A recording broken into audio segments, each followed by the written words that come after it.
연성결 김용 원저 상권 제3장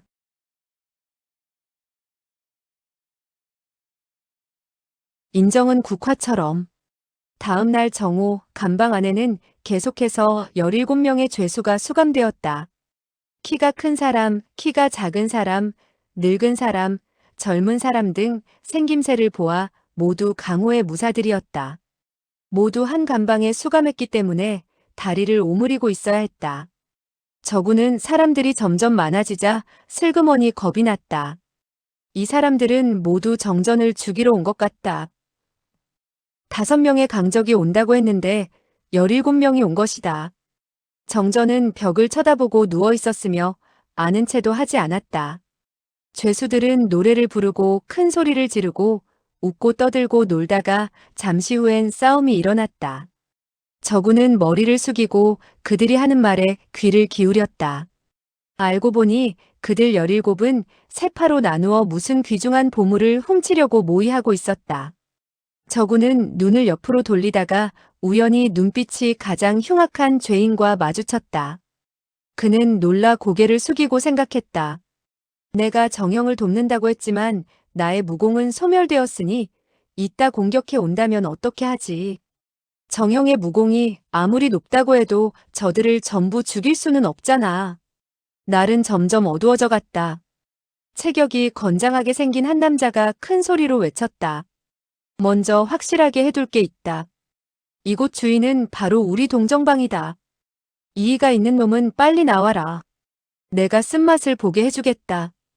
이 감방에서 동정방의 인물은 9명으로 가장 많았다. 머리가 약간 흰 중년의 남자가 가냘픈 목소리로 말했다. 맛을 보여주겠다니 그것도 괜찮군. 우리 이곳에서 한번 해볼까? 아니면 정원으로 나갈까? 건장한 남자가 말했다. 내가 내 놈을 무서워할 줄 알아. 손으로 한 개의 철장을 잡고 좌측으로 밀자 철장이 구부러졌다. 그는 오른쪽의 철장도 구부러뜨렸다. 정말 놀라운 힘이었다. 건장한 사내는 구부러진 쇠창살 사이로 빠져나가려 했다. 갑자기 눈앞에 그림자가 나타나더니 그를 막아섰다. 바로 정전이었다. 그는 한마디도 하지 않고 한 손으로 건장한 사내의 가슴을 움켜잡았다. 건장한 사내는 정전보다 머리 하나가 컸지만 한 손으로 잡히자 조금도 움직이지 못했다. 정전은 잡은 사내를 정원으로 던져버렸다. 건장한 사내는 땅 위를 몇 번 구르더니 움직이지 않았다. 아마도 숨이 끊어진 모양이었다. 감방에 있던 사람들은 이 광경을 보자 얼굴이 파랗게 변하며 놀라서 서로의 얼굴을 쳐다보았다. 정전은 다시 한 사람을 움켜쥐더니 정원으로 던져버렸다. 그가 두 손으로 잡았다 하면 아무 소리도 못하고 곧 죽어버리는 것이었다. 이렇게 7사람을 순식간에 죽여버리자 나머지 10사람은 모두 크게 놀랐다. 3사람은 구석으로 물러섰으며 7명은 동시에 주먹질과 발길질을 하면서 정전을 공격해갔다. 정전은 막지도 피하지도 않았으며 단지 손을 내밀어 놈들을 하나하나 잡았다. 그의 손에 잡히면 순식간에 죽었으며 어떤 치명적인 상처를 입고 죽었는지 저군도 전혀 알 길이 없었다. 구석에 숨어있던 3사람은 놀라서 벌벌 떨면서 무릎을 바닥에 꿇고 절을 하며 목숨만 살려달라고 빌었다. 정전은 본체만 체하고 그들도 하나하나 죽여서는 철장 밖으로 던져버렸다. 저구는 눈을 크게 뜨고 멍청이 서 있었다. 마치 꿈을 꾸는 것 같았다. 정전은 두 손바닥을 털더니 냉소를 지으며 말했다. 이런 얄팍한 수법으로 연성결을 빼앗으려고? 저구는 놀라며 물었다. 정형 연성결이라니? 정전은 실수를 했다는 표정을 했지만 거짓말을 만들어 속이고 싶지 않아서인지 대답을 하지 않았다. 저구는 눈앞에 17명이 마치 맹수처럼 공격해 오더니 순식간에 시체로 변한 것을 보고 경악을 금치 못했다. 그는 일생 동안 이렇게 많은 시체가 쌓여 있는 것은 처음 봤다. 저군이 말했다. 정형, 이 사람들은 죽어도 싸? 정전이 말했다. 꼭 그렇지는 않아. 단지 가슴속에 나쁜 마음을 품고 있어서 죽였어. 내가 신조경의 무공을 연성하지 않았다면 아마도 이놈들에게 처참하게 죽었을 거야. 저구는 그의 말이 거짓이 아님을 알고 말했다. 당신이 그들을 손으로 잡자마자 죽었는데 그런 무공은 들어본 적이 없어요. 아마 내 사매에게 말해도 믿지 않을 거야. 그는 이 말을 하자마자 잘못 말했다는 느낌이 들었다. 정전은 그를 비웃지 않고 말했다. 사실 세상에서 제일 가는 무공을 완성했다 해도 모든 일이 뜻대로 되는 건 아니야. 응. 저구는 갑자기 정원에 있는 한 시체를 가리켰다. 정전이 말했다. 왜? 저군이 말했다. 저 사람은 아직 죽지 않았어. 발이 움직였어. 정전이 놀라며 말했다. 정말? 그는 떨리는 음성으로 말했다. 저군이 말했다. 그가 2번 움직이는 것을 보았어. 그리고 속으로 생각했다. 사람이 상처를 입고 죽지 않은 것은 별게 아닐 거야. 곧 못 일어날 거야. 정전은 눈썹을 찌푸렸다. 마치 중대한 사건에 부딪힌 것처럼 밖을 바라보았다. 그는 철장 밖으로 나가더니 몸을 구부리고 시체를 살펴보았다. 갑자기 소리가 들리더니 무기가 그의 2눈을 향해 날아왔다. 바로 아직 죽지 않은 자가 던진 것이었다. 정전이 몸을 굽히고 뒤로 피하자 표창은 그의 얼굴을 스치고 지나갔다. 지독한 악취가 나는 것으로 보아 지독한 독이 발라진 모양이었다. 그 사람은 표창을 던지자마자 몸을 일으키고는 담을 향해 뛰어갔다. 정전은 그의 경공이 대단히 높다는 것을 알 수 있었다. 자신의 몸은 쇠사슬에 묶여서 행동이 불편해 쫓아가지 못한다는 것을 알고 있었다. 그는 한 개의 시체를 들어서 그를 향해 던졌다. 신기하게도 시체의 머리통은 정확하게 그 사람의 허리에 맞았다. 그 사람의 왼발이 막담을 밟으려 했는데 시체가 날아오자 중심을 못 잡고 뚝 떨어졌다. 정전은 급히 앞으로 몇 발자국 뛰어가 그의 목을 잡고는 감방으로 끌고 왔다. 손을 그의 코에 대어 보니 이번엔 진짜로 죽어 있었다. 정전은 바닥에 앉아 2 손을 턱에 받치고 깊이 생각했다. 왜 한 번에 잡아서 죽이지 못했지? 나의 내공 중 어느 곳에 이상이 있는 걸까? 신조경이 아직 완성이 되지 않았단 말인가?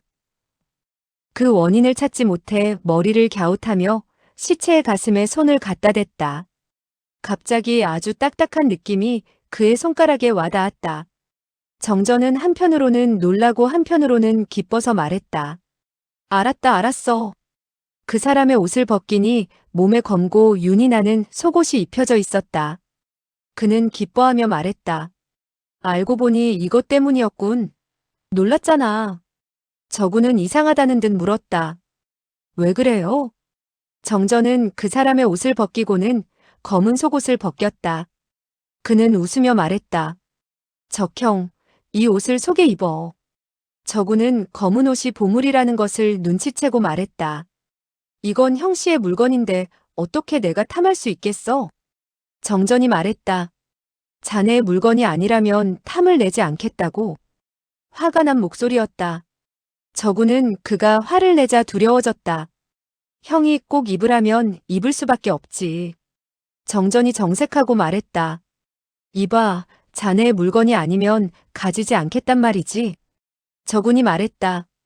주인이 나에게 주겠다면 받겠지만 그렇지 않고 내 물건이 아니면 받을 수 없어. 다른 사람의 물건을 탐내면 그건 강도와 마찬가지잖아.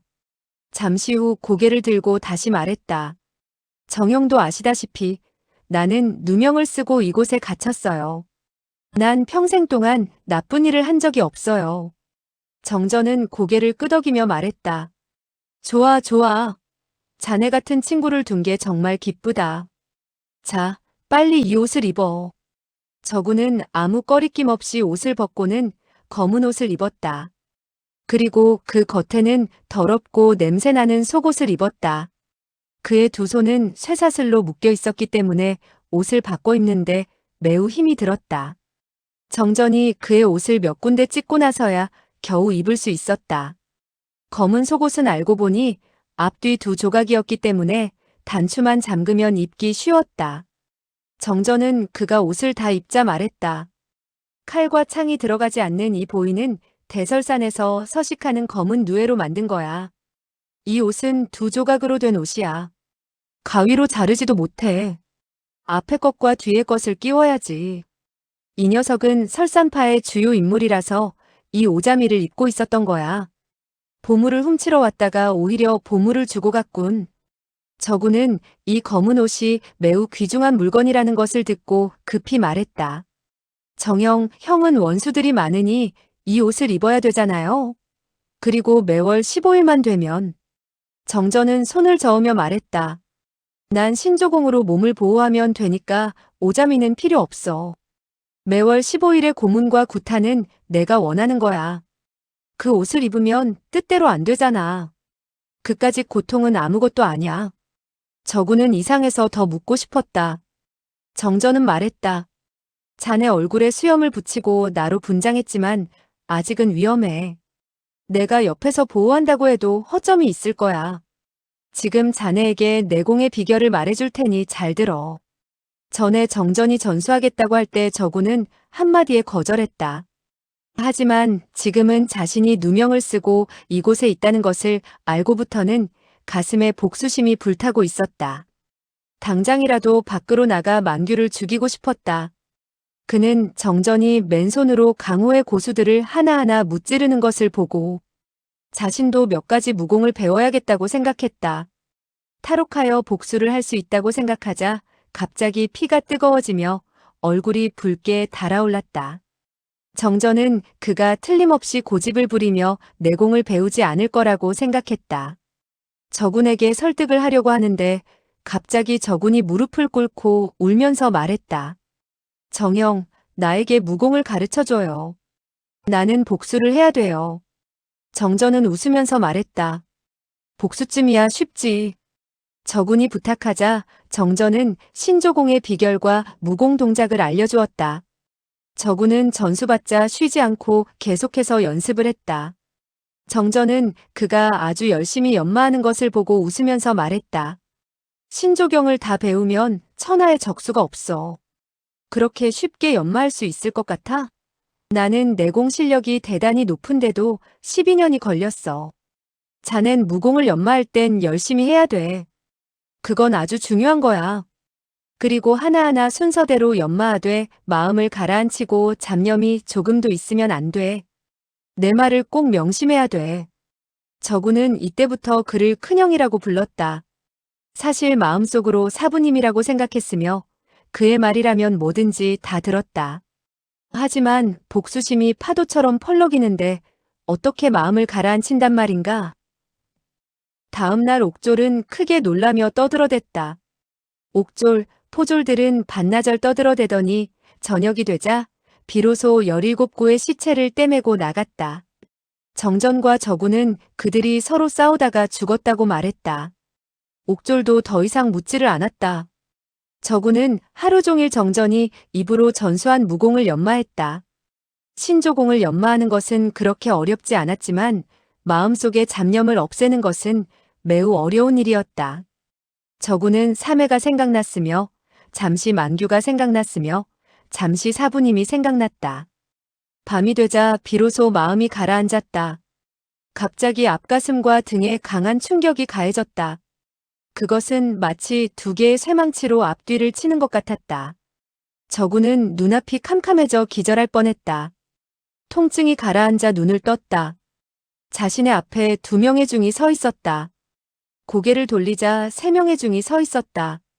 모두 5명의 중이 그를 둘러싸고 있었다. 저구는 속으로 생각했다. 정영이 말한 5명이 드디어 나타났군. 허점이 보이지 않게 끝까지 버텨야 해. 하하. 저구는 웃으며 말했다.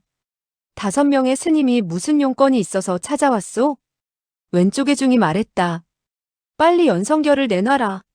응, 넌? 넌? 갑자기 그는 등에 일격을 받고 몸을 흔들거리더니 하마터면 쓰러질 뻔했다. 그리고 뒤이어 2번째 중도 일격을 받고는 붉은 피를 토해냈다. 저구는 하도 이상해서 더 이상 참지 못하고 고개를 돌려 정전을 쳐다보았다. 그는 몸을 재빨리 날려 또 일격을 가하고 있었다. 이번 일격은 아무 소리가 없었으며 빠른 속도로 세 번째 중의 가슴을 쳤다. 아! 그 중은 크게 소리치더니 뒤로 몇 발자국 물러나서 벽에 부딪혔다. 다른 두 명의 중은 저군의 눈빛을 따라 컴컴한 구석에 있는 정전을 쳐다보았다. 그들은 동시에 소리쳤다. 신조공은 그림자 없는 신권이다. 키가 큰 중은 한 손에 한 명의 부상당한 중을 끌고 아까 왔던 부서진 철장으로 몸을 날렸다. 그는 담을 넘어 도망갔다. 다른 한 명의 중은 피를 토한 중을 껴안고 재빨리 정전을 향해서 공격을 했다. 정전도 재빨리 주먹을 들고는 맹렬히 공격했다. 중은 정전의 일격을 받자 뒤로 한 발자국 물러났다. 정전은 다시 일격을 가했고 중은 다시 한 발자국 뒤로 물러섰다. 세 번째 공격을 받자 그는 철장 밖으로 물러났다. 그 중은 몇 발자국 앞으로 걷더니 뒤로 한 발자국 물러섰다. 몸이 흔들거리는 것이 마치 술에 취한 사람 같았다. 그는 피를 토한 중을 땅에 놓고는 혼자 도망치려 했다. 하지만 한 발자국 걸어 나갈 때마다 마치 발에 커다란 돌을 얹어놓은 것처럼 발걸음이 무거웠다. 간신히 6, 7보 나가서는 숨을 헐떡이더니 땅에 쓰러졌고 다시는 일어나지 않았다. 두 중은 땅에서 몇 번 꿈틀거리고는 모두 숨을 거두었다. 정전이 말했다. 아까워, 정말 아깝군. 적형이 날 쳐다보지 않았다면 중놈이 도망가지 못했을 거야. 저군은 세 명의 중이 비참하게 죽은 것을 보고 생각했다. 세 명의 중이 참 잘 도망갔어. 정형은 사람을 너무 많이 죽였어. 정전이 말했다. 자네는 나의 수법이 너무 악독하다고 생각하나? 저군이 말했다. 말이 목에 걸렸다. 그는 바닥에 힘없이 주저앉았다. 정전이 그에게 얼마 동안 안마를 해주자 가슴이 겨우 편안해졌다. 정전이 말했다. 자넨 나의 수법이 악독하다고 생각할 거야. 아까 두 명의 중이 자네에게 일격을 가했을 때 만약 오자미를 입고 있지 않았더라면 벌써 죽었을 거야. 내가 실수를 했어. 그들이 들어오자마자 공격을 할 줄은 몰랐어. 그들이 먼저 비밀을 캐낼 줄 알았거든. 그들은 날 매우 증오하고 있으니까 먼저 중상을 입힌 다음에 비밀을 캐내려 했다는 것을 짐작했어야 했는데. 그는 저군의 얼굴에 있는 수염을 떼면서 말했다. 적형, 도망친 키 큰 중의 이름은 보상이야. 뚱뚱한 중은 선용이고 먼저 공격을 가해서 쓰러뜨린 놈은 승채인데 제일 무서운 놈이지. 5명 모두 서장의 혈도문의 고수들이야. 내가 뒤에서 공격하지 않았다면 놈들에게 패했을 거야. 선용과 승채는 나의 신조경에 격중당하고도 죽지 않고 도망쳤지만 며칠 살지 못할 거야. 무사히 도망친 보상이란 놈은 수법이 악독하니까 나중에 강호에서 마주치면 조심해야 해. 그는 잠시 있다가 말했다. 그놈의 사부는 아직 살아있으며 무공이 매우 높다고 들었어. 한번 겨뤄보고 싶군. 저군은 비록 호신 의를 입었지만 앞뒤에 강한 일격을 받았기 때문에 상처가 심했다. 정전의 지도하에 10여일 동안 무공을 연마하고 내공의 도움을 받아 겨우 완치되었다.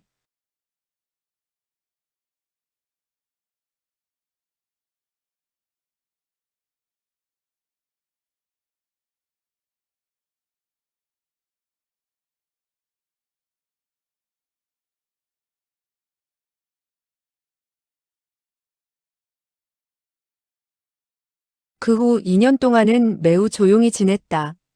어쩌다가 강호의 죄수들이 감옥에 들어오면 정전은 일격을 가해서 순식간에 죽여버렸다. 최근 몇 개월 동안 저군의 무공은 늘지가 않았다. 아무리 연습해도 몇 개월 전과 같았다. 다행히 그는 고집이 세고 의지력이 강해서 계속 연마를 했다. 이렇게 높은 내공을 배우기가 쉽지 않았으나 정전의 지도하에 극복해 나가고 있었다. 그날 아침 저군은 몸을 옆으로 하고 벽을 쳐다보며 누워 있었다. 아! 정전이 갑자기 소리쳤다. 그의 목소리는 매우 초조한 것 같았다. 잠시 후 그는 혼자 중얼거렸다. 오늘은 죽지 않을 거야. 내일 바꿔도 늦지 않아. 저구는 이상해서 몸을 돌렸다. 정전은 머리를 들고 멀리 있는 2층 집의 화분을 쳐다보고 있었다. 저구는 신조공을 연마하고부터 귀와 눈이 전보다 예민해져서 화분에는 세 송이의 노란 장미가 있는데 그중 한 송이가 시들고 있었다. 정전은 항상 멍하니 화분에 있는 꽃을 쳐다보곤 했었다. 그것도 몇 년 동안 하루도 쉬지 않고 그랬었다. 저구는 옥중 생활이 심심하고 따분하니까 밖의 경치를 보는 것을 이상하게 생각하지 않았다. 그 화분의 꽃은 매우 잘 자랐으며 만약 한 송이라도 시들면 곧 바꿔놓았다. 봄에는 개나리, 가을에는 해당화. 그 집에는 항상 화분이 놓여 있었다. 저구는 저 노란 장미가 그곳에 놓인 지 벌써 6, 7일이 지났다는 것을 알고 있었다. 평소에는 잘 바꾸었는데 이번에는 바꾸지 않고 있었다. 정전은 하루 종일 아침부터 저녁까지 마음이 안정되지 않는 것 같았다. 다음 날 아침까지도 노란 장미는 바뀌지 않았다. 대여섯 개의 꽃잎이 바람에 날려 떨어졌다. 저구는 은근히 걱정되었다. 정전의 얼굴색이 안 좋아 보이자 저군이 말했다. 정영, 그 사람이 꽃을 교환하는 것을 잊었나 봐. 오후에는 교환하겠지. 정전은 큰 소리로 말했다. 잊을 리가 없어. 그럴 리가 없어. 혹시 병이 난 게 아닐까? 병이 났어도 다른 사람을 시킬 수가 있을 텐데. 계속해서 방 안을 서성거리는 정전의 표정은 매우 초조해 보였다. 저구는 더 이상 묻지 않고 앉아서 무공을 연마했다. 저녁이 되자 날이 어두워지면서 비가 내리기 시작했다. 비가 내리자 새송이 노란 장미의 꽃잎이 몇 개 또 떨어졌다. 정전은 몇 시간 동안 쉬지 않고 계속해서 화분의 꽃만 쳐다보았다. 잎사귀 한 개가 떨어질 때마다 그의 얼굴 근육은 마비되는 것 같았다. 그것은 마치 그의 얼굴에 있는 근육을 자르는 것처럼 보였다. 저구는 더 이상 참지 못하고 물었다. 정영, 왜 그렇게 안절부절 못하는 거지요? 정전은 고개를 돌리고 화를 내며 소리쳤다. 시끄러워. 자넨 상관하지 마. 그가 저군에게 무공을 전수한 이후로 이렇게 무서워 보이긴 처음이었다. 저군은 가슴 아파하며 무슨 말인가 하고 싶었지만 가만히 있었다. 정전의 얼굴은 점점 처량해졌고 매우 고통스러워하는 것 같았다. 그날 밤 내내 정전은 한 번도 앉지를 않았다. 저구는 그가 서서 왔다 갔다 하는 쇠사슬 소리에 한잠도 자지 못했다. 다음 날 아침 보슬비가 내렸다. 밖에 화분을 쳐다보니 세 송이의 노란 장미 꽃잎이 모두 떨어졌고 가지만 남아서 바람에 흔들리고 있었다. 정전이 소리쳤다. 죽었어. 죽었어. 너가 정말로 죽었구나. 두 손으로 철장을 잡고 계속해서 흔들었다. 저군이 말했다.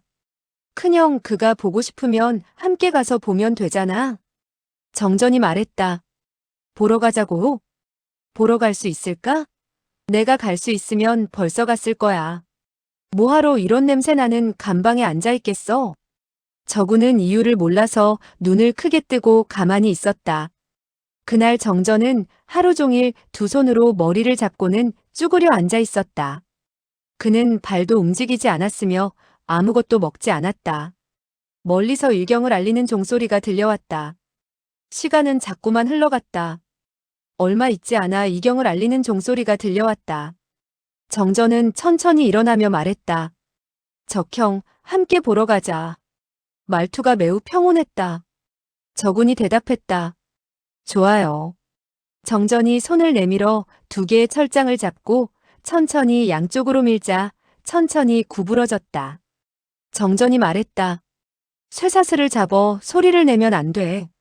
저구는 그가 시키는 대로 쇠사슬을 잡아 올렸다. 정전은 담 근처로 걸어가더니 힘을 내어 담 위로 기어 올라갔다. 그는 낮은 소리로 말했다. 뛰어 올라와. 저구는 그의 말대로 뛰었지만 쇠사슬이 비파고를 뚫었기 때문에 힘을 전혀 쓰지 못했다.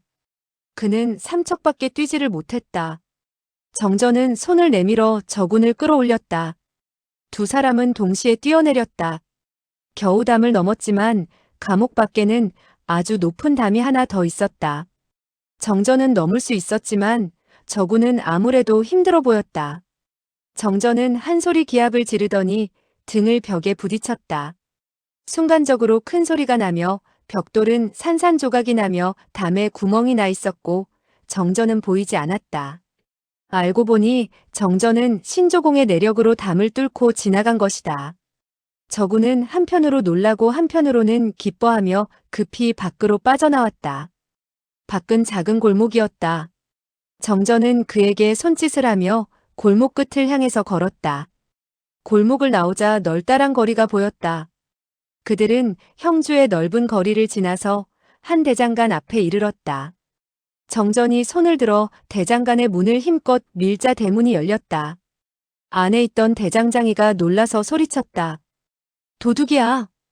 정전은 재빨리 손을 놀려 그의 목을 잡고 낮은 소리로 말했다. 불을 켜. 대장장이는 반항하지 못하고 불을 켰다. 눈앞에 두 사람은 아주 머리가 길었으며 얼굴엔 온통 수염투성이었고 생김새가 아주 무서웠는데 감히 어떻게 반항을 할 수 있을 것인가. 정전이 말했다. 우리의 쇠사슬을 풀어라. 대장장이는 두 사람이 감옥에서 탈옥한 중범이라는 것을 알 수 있었다. 그들의 쇠사슬을 풀어주면 틀림없이 관가에서 찾아와 잡아갈 것 같았다. 그래서 머뭇거리자 정전은 손으로 한 개의 굵은 쇠뭉치를 들어 몇 번 내리쳐서 두 쪽으로 만들고는 말했다. 너의 모가지가 이렇게 강해? 대장장이는 마치 귀신을 만난 듯 두려워했다. 그가 이 쇠뭉치를 자르려면 커다란 망치로 몇 번 내리쳐야 자를 수 있었다. 그런데 한 번에 두 조각으로 만들었으니 자기의 머리가 어찌 견딜까 하는 생각을 했다. 그는 황급히 말하고는 쇠망치와 쇠집게를 꺼내더니 정전의 쇠사슬을 풀어주고 곧 이어서 저군의 쇠사슬을 풀어주었다. 정전은 먼저 자기 비파골에 있던 쇠사슬을 뽑아냈다. 그가 저군의 비파골에 있던 쇠사슬을 꺼낼 때 저군은 너무나 아파서 하마터면 기절을 할 뻔했다. 저군의 두 손에는 붉은 피가 묻은 쇠사슬이 놓여 있었다. 그는 가만히 서서 쇠사슬에 묶여 지난 5년간 고통스럽게 감옥에서 지냈던 것을 생각하고 드디어 쇠사슬에서 해방되자 한편으로는 매우 기뻤으며 한편으로는 슬퍼져서 자신도 모르게 두 눈에 눈물이 흘렀다. 그는 정전을 따라 대장간을 나왔다. 쇠사슬에서 해방되자 아주 편히 걸을 수가 있었으나 습관이 되지 않아서 빨리 걸으니 중심을 제대로 잡을 수가 없었다. 정전은 발걸음을 점점 빨리하며 급히 걸어갔다. 저구는 어둠 속에서 그를 놓칠까봐 바로 뒤에서 따라가고 있었다. 순식간에 두 사람은 화분을 놓은 창가에 도착했다.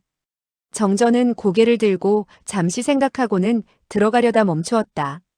저구는 창문이 굳게 닫혀 있고 아무 소리도 나지 않는 것을 보고 말했다. 내가 먼저 들어가 볼까? 정전이 고개를 끄덕였다. 저구는 돌아서 대문 앞에 도착했다. 손을 내밀어 문을 밀자 빗장이 잠겨 있음을 알았다. 다행히 담장이 높지 않아서 나무를 타고 넘어 들어갈 수 있었다. 저구는 안으로 들어갔다. 급히 위층으로 올라가는데 계단에서 삐걱거리는 소리가 났다. 그는 지금까지 오직 시골에서 자랐고 5년 동안 감옥에서 살았기 때문에 계단을 올라가 본 경험이 없었다. 위층에 도착하여 귀를 기울였지만 아무 소리도 들리지 않았다. 왼쪽에 문이 한 개 보이자 저구는 천천히 문을 열고 안으로 들어갔다. 탁자 위에 한 개의 초가 있는 것을 보고 손을 내밀어 화석을 찾았다. 그는 화석으로 불을 켜 촛불을 밝게 했다. 촛불이 켜지자 갑자기 일종의 말할 수 없는 고독감과 처량함이 느껴졌다. 방 안은 아주 허전했다. 한 개의 의자, 한 개의 탁자, 한 개의 침대 이외에는 아무것도 없었다. 침대에는 여름에 쓰는 휘장이 쳐져 있었으며 침대 아래에는 여자의 청포 신발이 있었다. 여자의 신발이 있는 것으로 보아 이 방은 여자가 살고 있던 것 같았다. 그는 잠시 멍하니 서 있다가 옆에 두 번째 방으로 갔다. 그 방에는 한 개의 의자조차 없었다. 자세히 살펴보니 최근에 이사 간 것이 아니고 몇 년 전부터 없었던 모양이었다. 아래층으로 내려와서 곳곳을 다 찾아보았지만 한 사람도 없었다. 그는 너무 이상해서 돌아와 정전에게 이야기해 주었다. 정전이 말했다. 아무도 없었다고. 저구는 고개를 끄덕였다. 정전은 벌써부터 알고 있었다는 듯이 놀라지 않고 말했다. 다른 곳으로 가보자.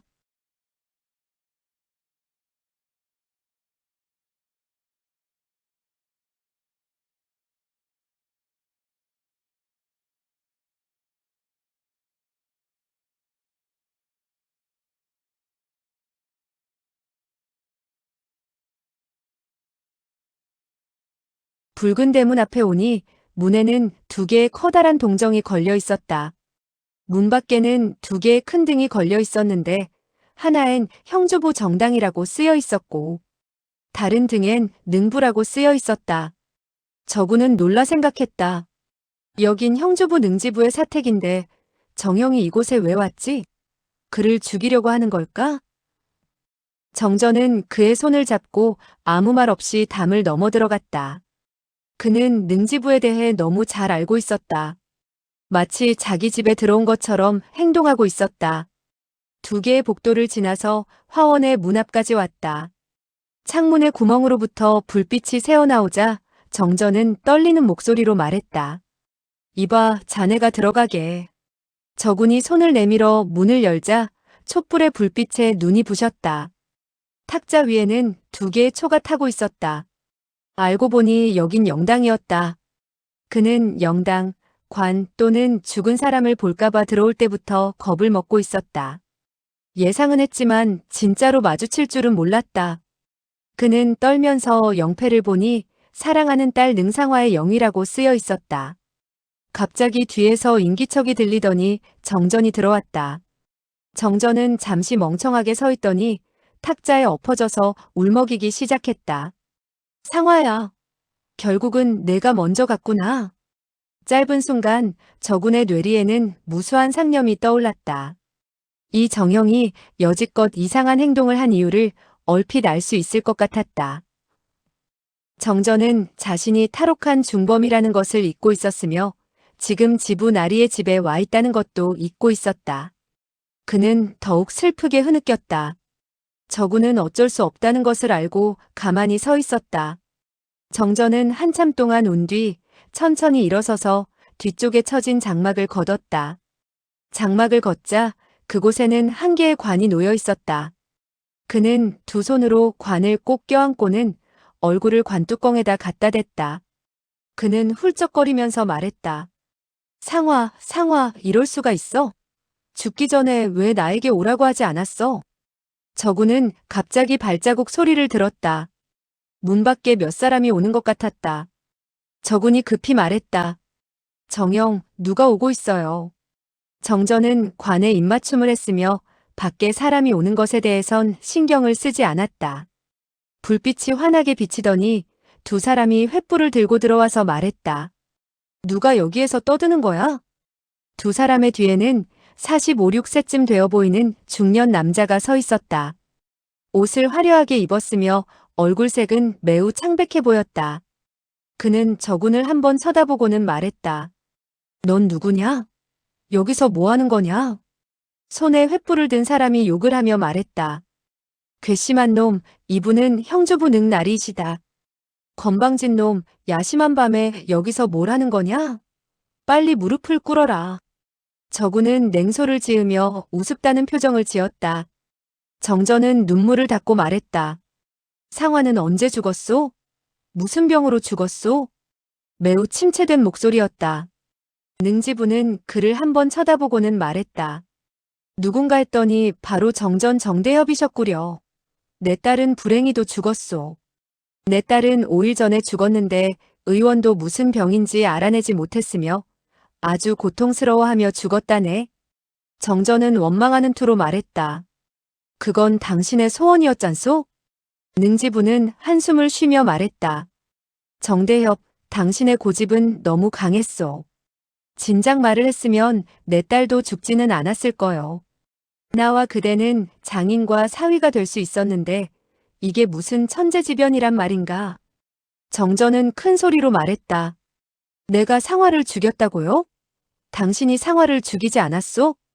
그는 능지부 앞으로 한 걸음 다가섰다. 눈빛이 매우 무서웠다. 능지부는 매우 냉정한 표정으로 고개를 저으며 말했다. 일이 이렇게 됐는데 내가 무슨 말을 더 하겠나? 상화야. 넌 하늘나라에서도 날 용서하지 않겠지? 천천히 영희 앞으로 걸어가서는 왼손으로 관을 쓰다듬으며 오른손으로 눈물을 닦았다.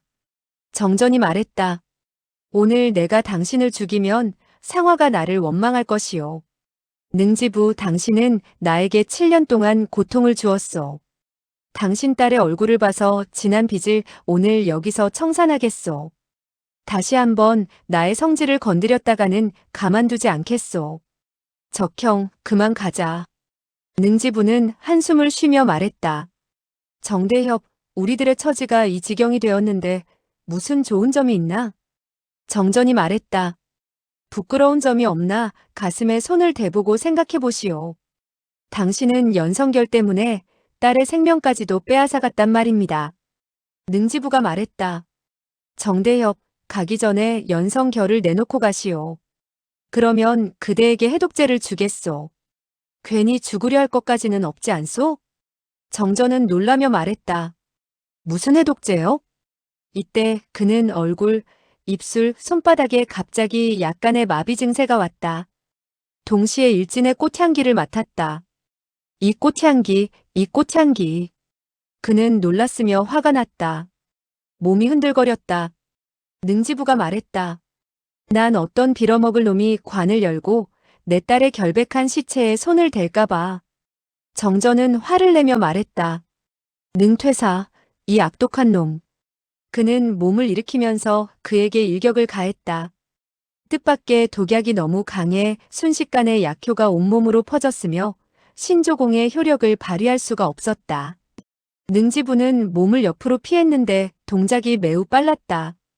문 밖에 있던 네 사람이 검과 창을 들고 안으로 들어와 동시에 정전을 공격했다. 정전은 왼발을 날려 왼쪽에 서 있던 사람의 손목을 걷어찼다. 발로 찬 공격의 위치가 너무 정확하여 그자가 쥐고 있던 검은 당연히 떨어져야 했다. 하지만 그의 발이 반쯤 나가자 갑자기 힘이 빠지더니 더 이상 앞으로 나가지 않았다. 독이 그의 발까지 퍼진 것이다. 그 사람은 오히려 칼등으로 정전의 발목을 내리쳤다. 정전은 발뼈가 부러지며 바닥에 엎어졌다. 저구는 크게 놀라 아무것도 생각하지 않고 몸을 숙이고는 능지부에게 덮쳤다. 그를 잡아야 정전을 구할 수 있다고 생각했기 때문이었다. 능퇴사의 솜씨는 저군보다 훨씬 높았다. 능퇴사는 왼손으로 저군의 가슴을 치는데 그 공격은 빠르고 정확하여 저군은 가슴을 얻어맞았다. 그러나 저군은 생명을 도외시한 듯 계속 그에게 덤벼들었다. 능퇴사는 일격을 저군의 가슴에 적중시켰는데 저군이 아무렇지도 않다는 듯이 공격을 해오자 저군의 무공이 대단히 높은 줄 알고는 움찔했다.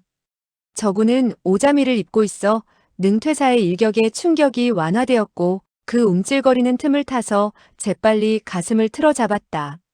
저군은 몸을 구부리고 정전을 등에 업으며 왼손으로 힘껏 능퇴사의 가슴에 있는 혈도를 잡았다. 네 사람은 화가 났으나 욕만 하고 더 이상 앞으로 덤벼들지 못했다. 정전이 소리쳤다. 횃불을 버리고 촛불을 꺼. 횃불을 든 사내는 명령을 안 들을 수 없어 횃불과 촛불을 끄니 영당은 갑자기 어두워졌다. 저구는 왼손으로 능퇴사의 앞가슴을 잡고 오른손으로는 정전을 둘러매고 빠른 걸음으로 뛰쳐나왔다. 정전이 길을 가르쳐 주어 순식간에 화원 근처로 왔다. 저구는 발로 문을 힘껏 차고 능퇴사의 단중열에 일격을 가하고는 정전을 부축하여 도망쳐 나왔다. 그는 2년 동안 신조공을 열심히 배운 덕에 비록 무공은 제대로 못하지만 내공은 보통이 아니었다. 그는 능퇴사를 죽을 힘을 다하여 쳤는데 마침 그의 가슴을 적중시켰다. 윽!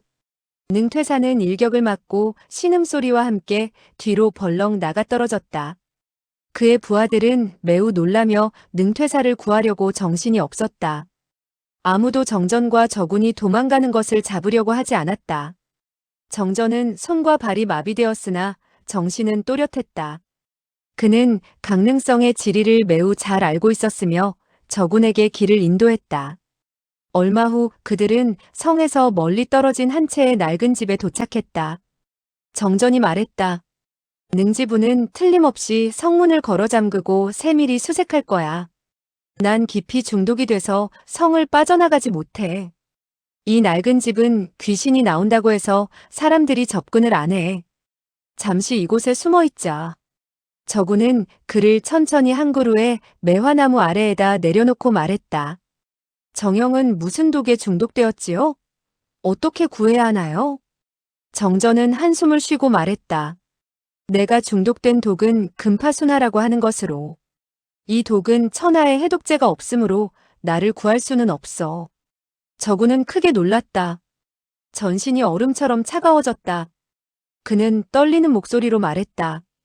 예, 지금 농담하고 있는 거죠? 그렇죠? 마음속으로 정전이 지금 농담을 하고 있는 것이 아니라는 것을 알았으나 저구는 너무 놀란 나머지 그렇게 말할 수밖에 없었다. 정전이 말했다. 능퇴사의 금파순화는 정말 무서운 독이야. 흐흐흐 옛날에 멀리서 냄새를 맡고도 기절한 적이 있지. 이번에는 피부에 묻었으니 얼마 살지 못할 거야. 저군이 말했다. 정영, 걱정하지 말아요. 여자 일은 나도 마찬가지예요. 어쩔 수 없어요. 먼저 해독할 방법을 생각해야죠. 물을 퍼다가 씻어야겠어요. 마음이 급해지자 제대로 말을 할 수가 없었다. 정전은 고개를 가로저으면서 말했다. 소용없어. 금파순화의 독은 물로 씻으면 피부가 금방 부패되어 더욱 비참하게 죽을 거야. 적형, 자네에게 할 말이 너무 많아. 자네가 흥분하면 중요한 말을 못하게 돼. 시간이 얼마 남지 않았으니 내 말이 끝날 때까지 조용히 앉아 있어. 내 말을 끊으면 안 돼. 저구는 그의 옆에 앉아 있었지만 여전히 마음이 안정되지는 않았다.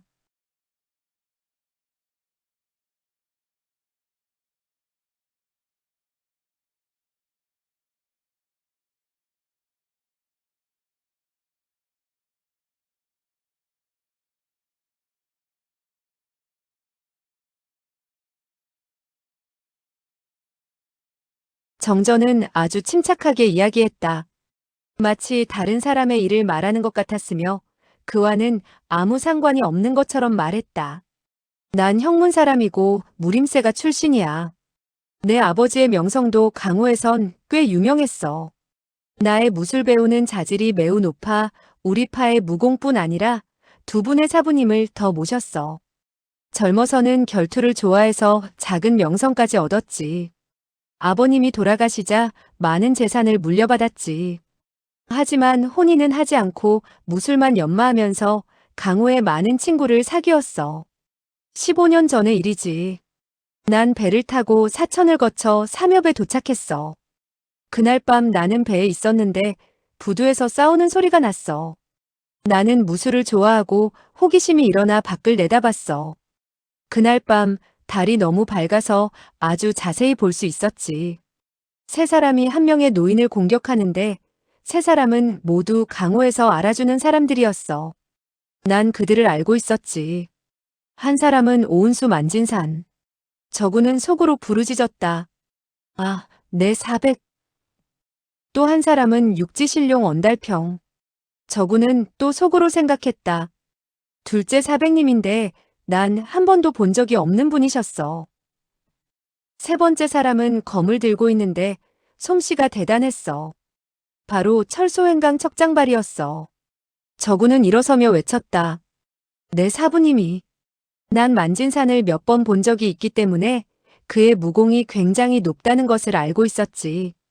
당시 나의 무공은 그들에 비하면 아무것도 아니어서 세 명이 힘을 합쳐 싸우면 틀림없이 승리할 수 있다고 생각했지. 노인은 등에 상처를 입고 있었으며 붉은 피가 계속 흐르고 있었어. 손에는 아무런 무기도 없었고 단지 맨손으로 세 사람과 결투를 하고 있었어. 그런데 그의 무공은 세 사람보다 훨씬 강했어. 세 사람은 감히 함부로 공격을 못하더군.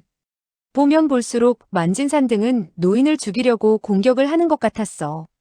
나는 그들에게 들킬까봐 아무 소리도 못 내고 있었지. 강호에서 살인하는 장면을 보다가 들키면 마찬가지로 살해를 당하게 되지. 저구는 마음이 두근거렸다.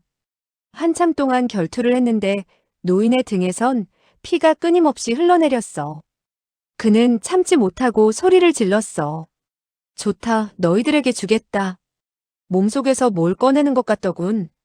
만진산 등 세 명은 급히 노인의 곁으로 다가섰어. 마치 다른 사람에게 빼앗기지 않으려는 것처럼.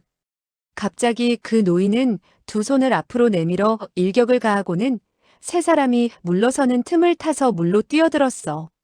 세 사람이 잡으려 했지만 헛수고였지. 그는 잠시 쉬다가 말했다.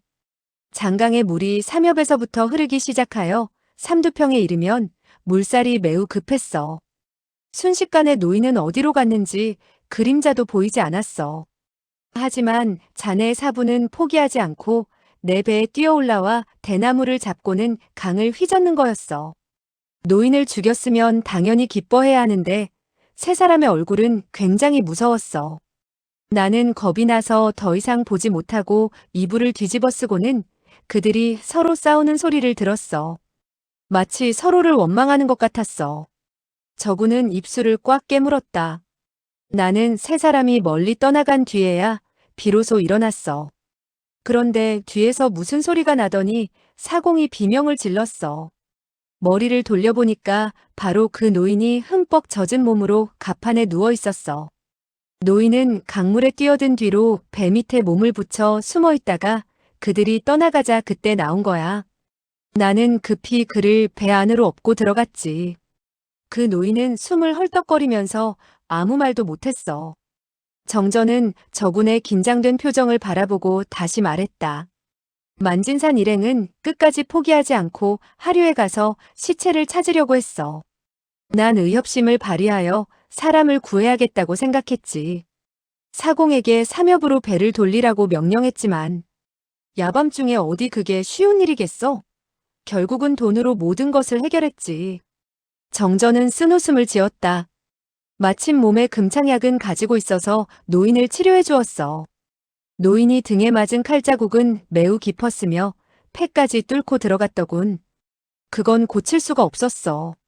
나는 아무것도 묻지 않고 최선을 다해 그의 상처를 치료해줬지. 물론 좋은 술과 비싼 고기도 대접했지.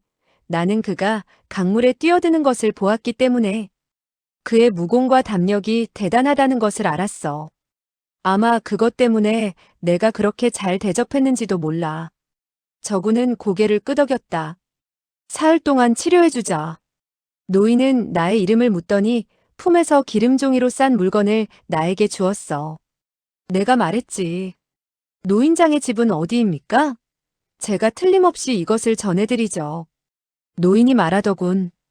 내가 누군지 아는가? 나는 말했지. 모릅니다. 그가 말했어. 난 매념생이야. 나는 매우 놀랐지. 이상하지 않아? 매념생이 누구인지 몰라. 바로 철골무각 매념생이야. 정말 몰라. 저구는 고개를 저으며 말했다. 한 번도 들어본 적이 없어요. 정전은 웃었다. 하하, 맞아. 자네의 사부가 자네에게 말할 리가 없지. 철골무각 매념생은 상중의 유명한 명숙이지. 그에게는 3명의 제자가 있었는데 대제자가 바로 오은수 만진산, 둘째 제자가 육지신룡 언달평, 셋째 제자의 이름은 저구는 소스라치게 놀랐다. 그는 떨리는 음성으로 말했다. 정형, 무슨 말을 하는 거예요? 정전은 한숨을 내쉬고 말을 계속했다. 세 번째 제자는 철소행강 척장발. 내가 처음 그에게서 매념생이라는 말을 들었을 때 놀란 것은 지금의 자네와 똑같았지. 난 그날 달이 밝은 부두에서 만진산 등 3명이 한 노인을 죽이는 것을 친히 봤어. 정말 놀라운 광경이었지. 매념생은 쓴웃음을 짓고는 고개를 저으며 말했어. 나의 셋째 제자가 가장 무서운 놈이지. 먼저 나의 등에 검을 찔렀어. 그래서 할 수 없이 강물로 뛰어들었지. 저구는 놀라 소리쳤다. 내 사부님이 먼저 그랬다고. 정전은 고개를 끄덕였다. 나는 무슨 말로 노인을 위로해야 될지 몰랐어. 사부와 제자, 네 사람이 원수지간이 된 것을 보면 중요한 원인이 있을 거라고 생각했지. 비록 무척 궁금했지만 물어볼 수도 없었어. 매 노인이 말했어. 내가 세상에서 아는 사람이라곤 세 제자밖에 없네. 그들은 나의 검법 비급을 빼앗아가려고 사부를 죽이려 했네. 그들이 비록 검보를 빼앗아갔지만 전수하는 사람이 없으면 아무런 소용이 없네. 연성검법이 아무리 오묘하다고 해도 신조경보단 못해. 이 신조경을 자네에게 줄 테니 열심히 연마하게. 신조경을 완벽하게 익히면 위력이 대단하네. 절대 나쁜 놈들에게 빼앗기면 안 되네. 나의 신조경은 이렇게 얻게 된 거지. 저구는 고개를 끄덕였다. 매 노인은 말을 끝난 뒤 2시즌을 넘기지 못하고 죽었어. 난 노인을 강병 근처에 묻어주었지. 그땐 난 연성결이 그렇게 중대한 것인 줄 몰랐어. 단지 제자들이 사부의 검법을 빼앗으려는 줄로 생각하고 비밀을 철저히 은폐하지는 않았어. 매 노인의 무덤 앞에 묘비를 세웠지. 양호대협, 매념생, 선생지며 그 묘비가 나에게 수많은 고통을 주리라곤 생각을 못했지. 사람들은 그 묘비를 단서로 해서 결국 매 선생을 내가 묻었다는 것도 밝혀내고 말았지. 매 선생이 가지고 있던 물건도 10중 8구 내가 가지고 있다는 것도 눈치챘던 거야. 저구는 길게 한숨을 토해냈다. 석 달이 지나자 어느 강호의 검객이 내가 있는 집으로 찾아왔어. 그자는 예의가 매우 밝았으며 여기에 왜 왔는가에 대해서도 말하더군. 그의 말에 의하면 한 장의 보물지도가 매 노인의 손에 있었으니 내놓으라는 거야. 보물을 찾게 되면 내가 칠하를, 자신이 사마를 갖겠다고 했지. 저구는 귀를 기울였다. 매 노인이 나에게 준 것은 단지 내공을 배우는 비경에 불과하고 연성결이라는 말밖에 하지 않았어. 연성결이란 단지 숫자에 불과해. 그것밖에 아무것도 없는데 보물지도라니 말도 안 됐어. 나는 사실대로 말했지만 그는 믿지 않고 그 무공 비결을 보여달라는 거였어. 매 노인이 다른 사람에게 보여주지 말랬다고 하자 그 사람은 밖으로 튀어나갔어. 사흘이 지난 뒤 야심한 밤에 다시 찾아왔고 결국 그와 결투를 하게 되었고 그는 어깨에 상처를 입고 도망쳤지. 저구는 눈 하나 깜빡이지 않고 귀를 기울였다. 소식이 밖으로 퍼지게 되자 날 찾아오는 사람들이 점점 많아졌어. 난 당해낼 수가 없었어. 결국에 만진산도 오더군. 나는 형문의 집에서 더 이상 있지를 못하고 그곳을 떠났지. 이름을 숨기고 멀리 떠나 관외의 목장에서 정착하며 5, 6년이 지난 뒤 고향 생각이 나서 변장을 하고 형문에 와보니 집은 불에 타고 쟤만 남아있더군. 다행히 가족은 아무도 없었어. 얼마나 다행한 일이었는지 몰라. 저구는 가슴이 답답해져 오는 것을 느꼈다. 이 사람의 말을 믿지 않을 수가 없었다. 그것은 정전이 한 번도 거짓을 말하지 않았고 또 지금 거짓말을 할 이유도 없기 때문이다. 하지만 믿고 싶지 않은 일들이었다. 착실한 자신의 사부님이 그토록 악독하리라고는 생각하고 싶지 않았기 때문이다. 저군이 말했다. 정형, 내 사부님과 사조님의 사건을 더 자세히 조사해봐야 돼요. 자세히 한번 생각해봐요. 몸에 독을 해독할 방법이 있을 거예요. 정전은 고개를 가로저으면서 말했다. 내가 중간에 끼어들지 말라고 했잖아. 조용히 내 말을 듣기나 해봐. 저구는 입을 다물었다. 그건 9년 전의 일이야.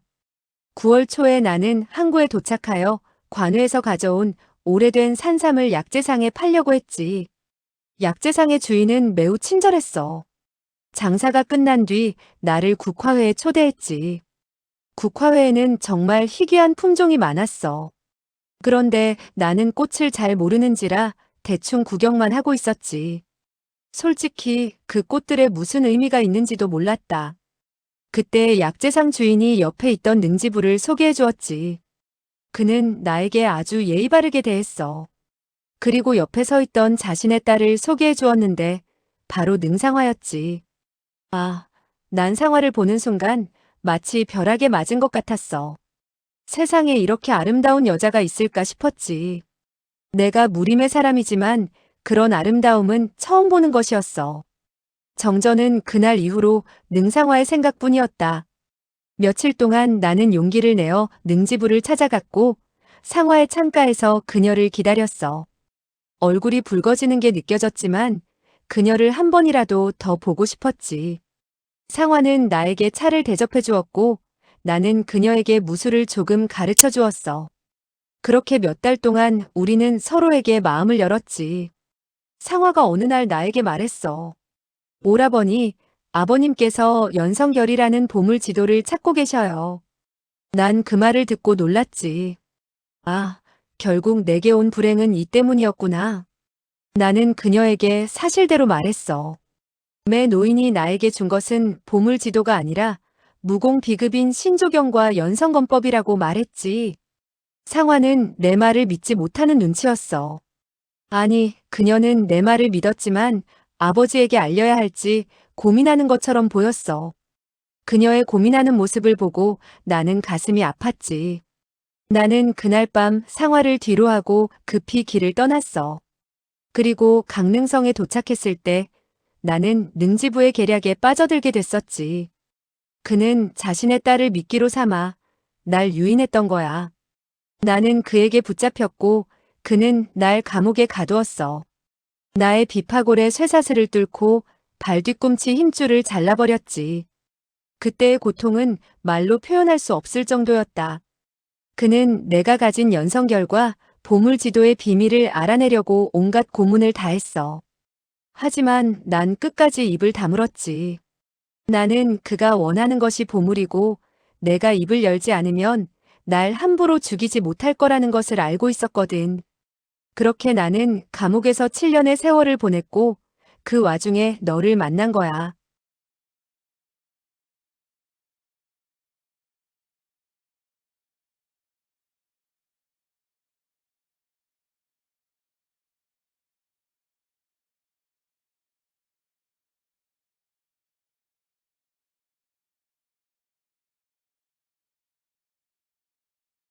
정전은 계속해서 말했다. 그는 날 체포하자마자 몸을 수색했지만 아무것도 찾지 못하고 나의 집에서도 아무것도 찾질 못했지. 매월 15일 그는 날 감옥에서 데려다가 고문을 하고 구타를 하고 또한 달콤한 말로 날 꿰기도 하고 위협도 했지만 난 끝내 말하지 않았어. 그는 나의 입에서 아무것도 알아내지 못했지만 나는 그의 말 속에서 뭔가를 알아냈지. 매념생 노인이 나에게 말해준 연성결은 알고 보니 양원제의 보물을 찾는 아주 중요한 단서였어. 그는 부하를 죄수로 변장시켜서 나와 한 방에 가두었어.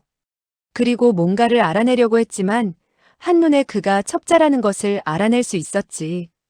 단지 그때는 신조경을 연마하지 못해서 힘껏 때리지 못했을 뿐이야. 그는 여기까지 말하더니 미소를 띄우고는 말했다. 자네도 운이 없어서 나에게 억울하게 맞았어. 자네가 자살을 시도하지 않았다면 벌써 나에게 맞아 죽었을 거야. 저군이 말했다. 억울하게 누명 쓴 것을 정용 덕분에 알았는데. 정전이 손을 흔들며 그의 말을 제지했다. 인연이겠지. 세상에선 연이라고도 하지. 그는 눈을 옆으로 돌렸다. 달빛 아래에 기왓장이 보였다. 그 위에서 한 송이의 작은 꽃이 바람에 흔들리고 있는데 매우 외로워 보였다. 정전은 처량한 어조로 말했다. 저 꽃을 따다 주게. 저구는 꽃을 따서 정전의 손에 쥐어주었다. 정전은 꽃을 들고 옛날을 회상했다. 나의 비파고를 쇠사슬로 뚫리고 감옥에 갇힌 뒤에야 모든 걸 알게 됐어. 그는 나의 목숨을 없애버리려 했던 거야. 그에게 신조경과 연성결을 하루라도 빨리 내주었다면 나의 목숨도 하루라도 빨리 없애버렸을 거야. 내가 끝까지 말을 하지 않으면 그는 보물 때문에 감히 날 죽이지는 못하지. 단지 고문과 구타만 해서 나에게 고통을 줄 뿐이지. 결국 이 작은 생명을 못 죽이게 된 것이지. 저군이 말했다. 그래서 내가 형을 거짓으로 죽인다고 할 때 옥졸들이 벌벌 떨었군요. 정전은 손을 부들부들 떨었다. 작은 꽃도 함께 하늘거렸다. 정전이 말했다. 나는 감옥에 한 달 동안 갇혀있는 동안 화가 머리끝까지 나서 미쳐버릴 것 같았어. 어느 날 밤에 한 여자가 감옥에 들어왔는데 바로 능소저의 하녀였어. 내가 무창성에서 상화를 만날 수 있었던 것은 하녀가 먼저 왔기 때문이야. 상화는 많은 뇌물을 주고 하녀를 들여보냈던 거야. 하녀는 나에게 한마디도 하지 않았으며 아무것도 전해주지 않았어. 단지 날 멍하니 쳐다보고 있었지. 옥졸은 손에 칼을 쥐고 있었으며 그녀의 등에 대고 있었어. 옥졸은 능지부에게 들킬까봐 얼굴만 보고 말을 하지 못하게 했던 거지. 정전은 한숨을 내쉬었다. 하녀는 날 한 번 쳐다보더니 눈물을 흘렸어. 옥졸은 손짓으로 빨리 나가라고 말했어. 하녀는 철장 밖에 정원에 한 송이의 작은 국화가 있는 것을 보자 국화를 따서 철장 안으로 던져주었어. 그리고는 손으로 멀리 있는 높은 집의 창문을 가리켰어. 창가에는 꽃송이가 놓여 있었어. 나는 매우 기뻤지. 상화가 날 위해 창가에 놓은 것이었어. 하녀는 오래 있지 못하고 곧 정원에서 나갔어. 막 후원의 철문을 나가자 높은 곳에서 한 개의 화살이 날아왔어. 화살은 그녀의 등을 명중했고 그녀는 즉시 죽고 말았지. 능퇴사는 내 친구들이 구출해 갈까봐 지붕 위에도 부하를 매복시켜놨지. 두 번째 화살이 날아오자 옥졸도 죽어버렸어. 그때 난 굉장히 두려웠어. 그가 재물에 눈이 멀어 자신의 딸까지 죽일 것 같았어.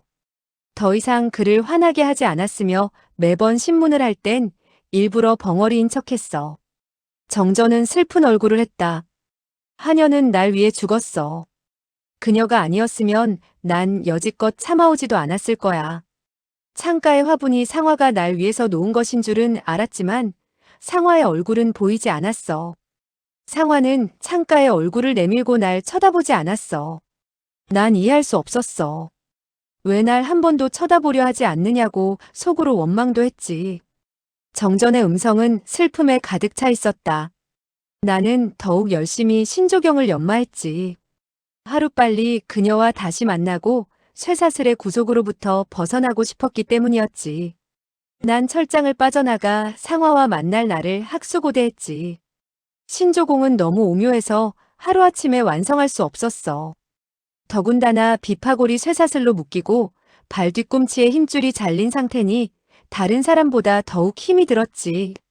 자네가 2년 전 자살하려고 할 때서야 신조공을 겨우 완성했어. 그때까지 그 화분의 생활을 바라보며 묵묵히 어려움을 이겨 나갔던 거야.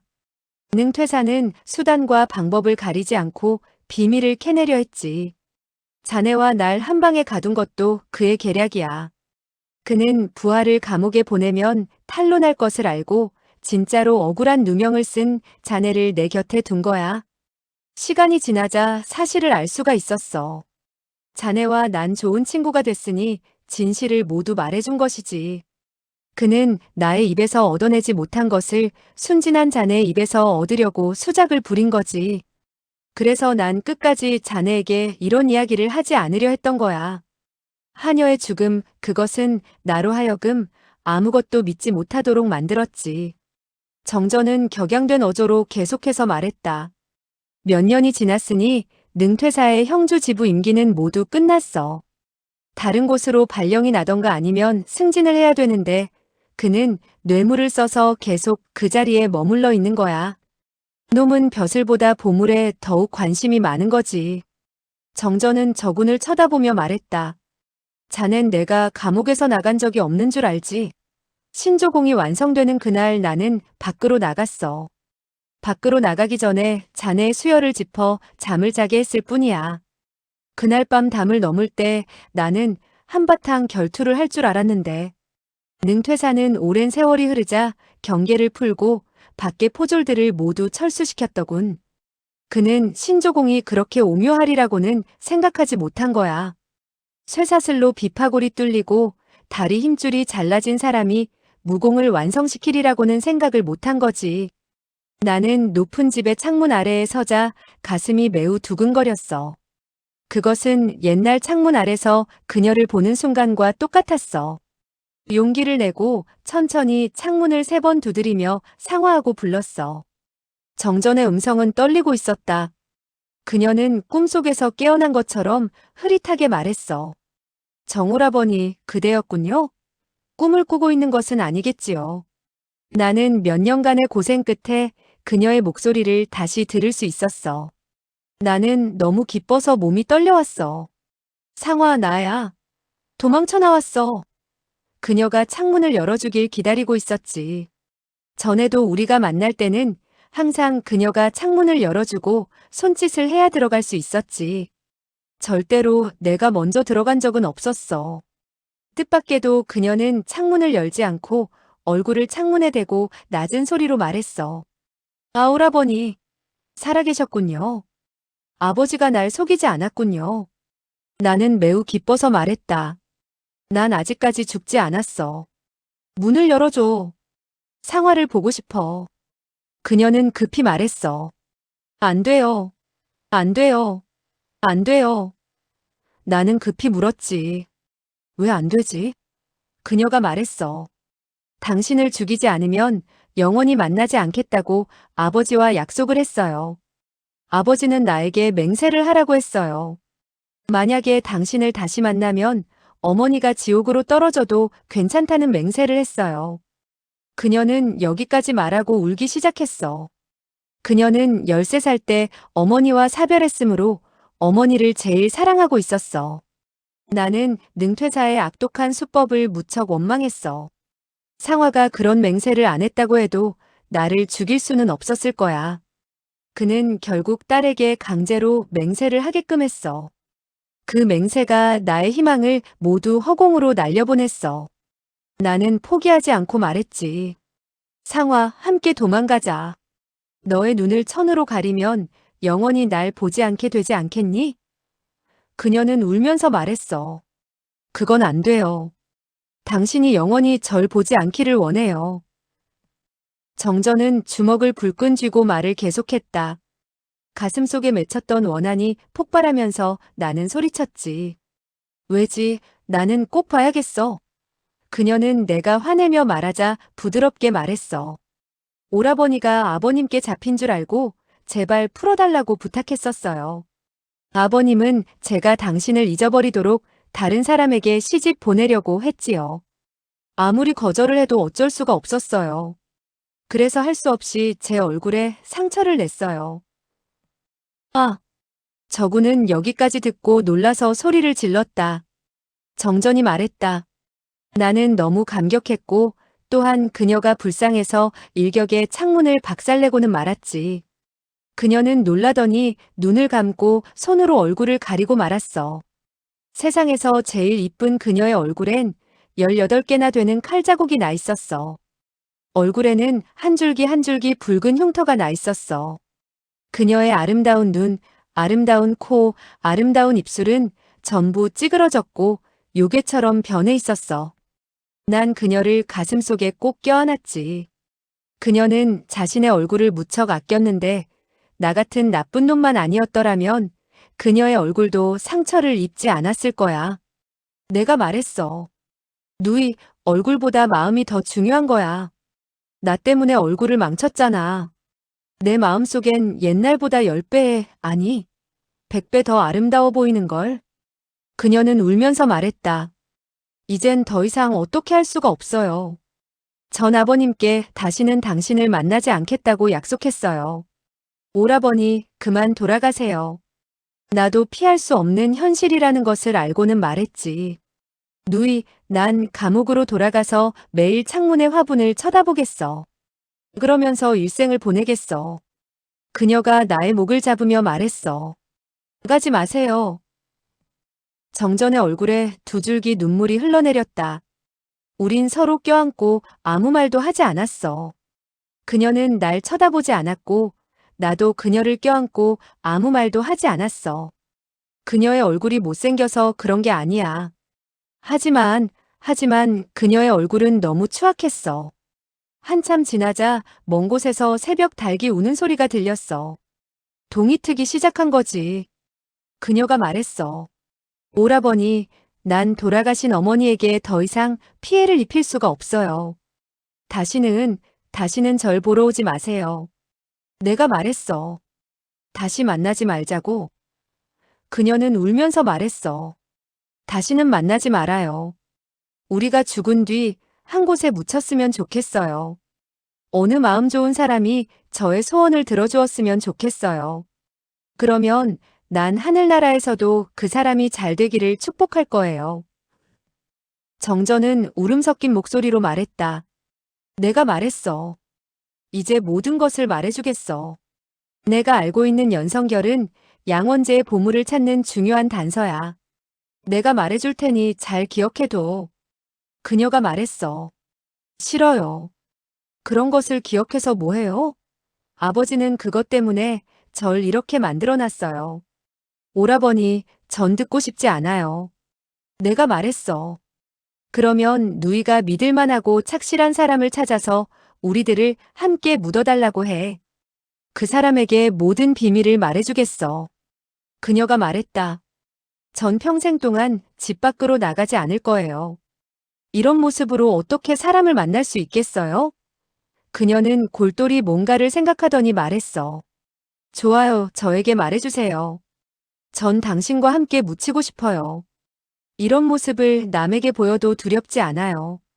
난 그녀에게 검결을 말해주었어. 정전은 눈물을 닦으며 말했다. 동력이 점점 트자 그녀와 헤어져 감옥으로 돌아왔어.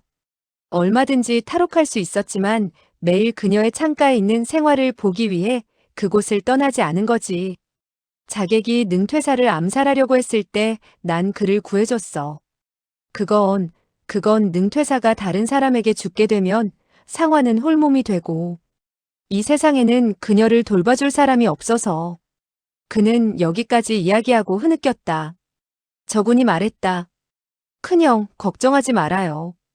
제가 형에게 무슨 일이 있으면 능소저와 함께 묻어줄게요. 난 검결에 대해서는 관심이 없어요. 나에게 말해준다 해도 듣지 않겠어요. 정전은 한 줄기 미소를 지으며 말했다. 자네같이 좋은 친구를 만나다니 정말 기뻐. 우릴 함께 묻어준다니 죽어도 한이 없어. 난 정말 기뻐. 그의 목소리는 점점 힘이 빠지는지 낮아지고 있었다. 보물을 찾거든 자네뿐만 아니라 천하의 모든 불쌍한 사람들을 위해서 써줘. 자네와 나 같은 불행한 사람은 천하에 얼마든지 있어. 연성결은 자네가 듣지 않으면 실전이 되니 아깝잖아. 저구는 고개를 끄덕였다. 잘 들어. 그건 모두 숫자이니 혼동하면 안 돼. 저구는 정신을 가다듬고 열심히 들었다. 첫 번째 숫자는 4, 두 번째 숫자는 51, 세 번째 숫자는 33, 네 번째 숫자는 53. 저군이 어리둥절해하고 있는데 갑자기 밖에서 말발굽 소리가 들려왔다. 안을 샅샅이 뒤져보시오. 정전은 얼굴색이 변하면서 벌떡 일어섰다. 저군도 따라 일어섰다. 폐원의 뒷문으로 3명의 사내가 들어섰다.